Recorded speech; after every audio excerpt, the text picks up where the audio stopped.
Hello, everyone. Tom Fox back with Michael and Melissa Novelli for another episode of the Paw Talk. Hey, guys, how's it going today?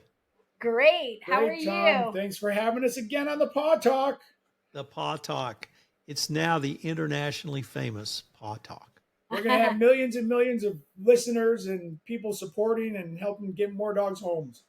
I hope so. I hope so, Michael. So, first up today, you guys want to talk to us about one of the great dogs that's available for adoption, Alex. Melissa got to meet Alex yesterday, and I just got to meet him today. And wow. Alex is awesome. Actually, I met him 3 weeks ago. Alex has quickly stolen my heart, and he is well over 100 pounds, and he has a sad story. Alex's owner just passed away of cancer, and he was living in the house because unfortunately they reached out for help, and we have such a problem here in Las Vegas, as I'm sure it's all over, and no one was able to take him in. And my friend Lori had mentioned him and said, keep him on the radar. And he had such a wonderful group of human friends that rallied for this dog. It was just really amazing to see this and see everything that they have done for this dog. They went over, made sure he had food. They took him to adoption events. They did whatever he could. So he started training a couple weeks ago. And when he first came into the center, he was a little shy and uncertain. And then I brought out the heavy artillery. I brought out the puppuccino, and boom, that was it. So he was eating the puppuccino, and he wasn't sure at first. He's, what's this? So I had some on my fingers, and he licked my fingers, and then he's, yeah, this is pretty good. Then I sent him home with some Kongs with peanut butter, and his caretaker, who has been seeing it through that he has a chance since he lost his owner, brought him back, and he loved it. The second time he was here, you started to see his tail wag a little more. You started to see some excitement. But when he came yesterday, he was so happy. And it was so awesome to see him playing with Parker, who is his trainer, and just playing like with the rope toys and playing with the balls and just being a dog. And my friend Lori was able to take him into her facility. And so now we're going to be rallying. His team just grew bigger because we're going to get him a forever home. And it was just a wonderful story. And his owner had him for 2 years after his other dog had passed away of cancer. And the owner also had cancer, went into remission, and that's when he got Alex. And unfortunately, his cancer came back. And so Alex was left without a doggy dad. But it was just amazing how this team really rallied for him. And what's great now is he's part of the, as you labeled it, the Puppuccino Mafia. So he's the Monday crew. Yeah, we're all going to do what we can to help him find a new home. Could you say a few words about, we've talked about dogs who may have lost one of their companions, a brother or sister, or another dog in the family. What's it like, though, for a dog to lose their master, to lose their human companion? And how have you seen that affect dogs? We talked about Max before. He lost his owner, and he stayed by her side for 5 days. And there's a loyalty and there's a bond between owner and their dog, and I suppose any animal. And you just do your best because they grieve too, and they grieve in different ways than we do, but they feel sadness, they feel emptiness, and they feel like a void in their life. So that's why this team rallied for Alex and want to give him every opportunity so he can become his very best. And the sad thing is that bigger dogs, it's harder for them to get adopted. But I told him yesterday, I said, you don't worry. I said, because he's got a team now. And I said, and he's becoming one of my favorites. And he just laughed. But they grieve just like we do. And it takes time to build their spirits up. And that's what Pawtastic Friends does. It gives dogs a hope. and it gives them a new beginning and that faith that, hey, things are going to change. Next up, we've got Sam. Tell us about Sam.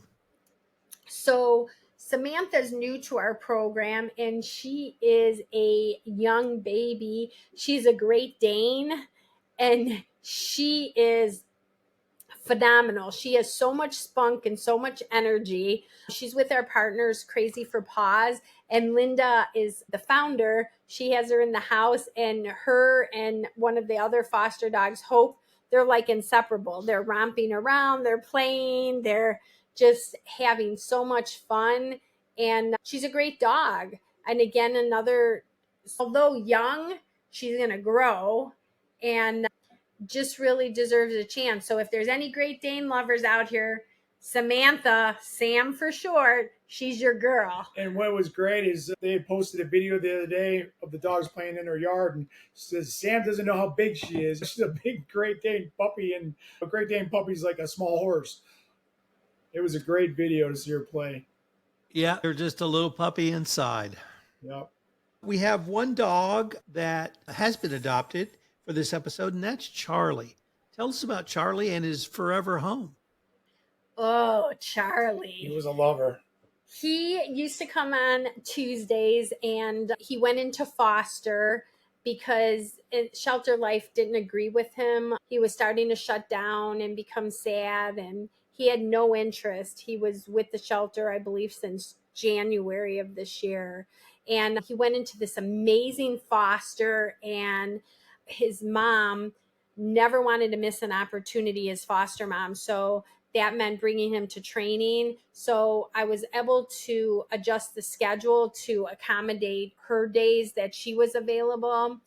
And she worked so hard with him. And Melissa, who was his trainer, they just really didn't miss an opportunity for him. He went to socializing classes. He came here, and the foster mom had to go out of town. So he went to a temporary foster, and she brought him here. And she said, they just said, take him to Pawtastic Friends, but she wasn't aware really what was involved. So we invited her in, and she participated in the couple classes. When it came time for Charley to go back to his foster mom, they just couldn't let him go. And so the temporary foster ended up making him a part of the family. And we gave him a couple sessions to help them so he could acclimate into his new home. And just phenomenal family. He is awesome. He got to go home with his little doggy scarf as well, and just is living his best life. That sounds great. Here's what I wanted to ask for the tip for this episode. In an earlier episode, we talked about the aquatics, the water. What tips, Mike or Melissa, could you give pet owners about introducing their dogs to the water and making sure they're not only safe, but also comfortable? Because I've had dogs that didn't want to get near the water. I've had dogs that were reluctant, but could be coaxed in. How do you counsel a forever home around dogs and water? And safety is number one. Like our dog Bridget, she was a Weimaraner bully mix, and you would think she would love the water. We put her life jacket on it, and she just didn't want nothing to do with the water. I would hold her like this, and she'd do the little paw thing. Bentley, on the other hand, 90-pound pit bull, let's go. So safety's number one. And some dogs just don't like the water. Like we wouldn't bring Bridget in because it would stress her out. So don't push the issue. Your dog will take to the water if they like it. If they don't, you'll know. But safety's number one. Always life jacket, even like with humans, wear the life jackets. And be very cautious of pool covers, because Yeah. if they don't know that it's a pool cover and they step on there and they're not being attended to, all it takes is for a second, just like a child to drown, a dog to drown. And especially if you have a new dog and you have a pool, don't let the dog go out there by themselves. What if they fall in? We see videos all the time of dogs in a pool, and sometimes they get saved, and unfortunately sometimes they don't because people were paying attention.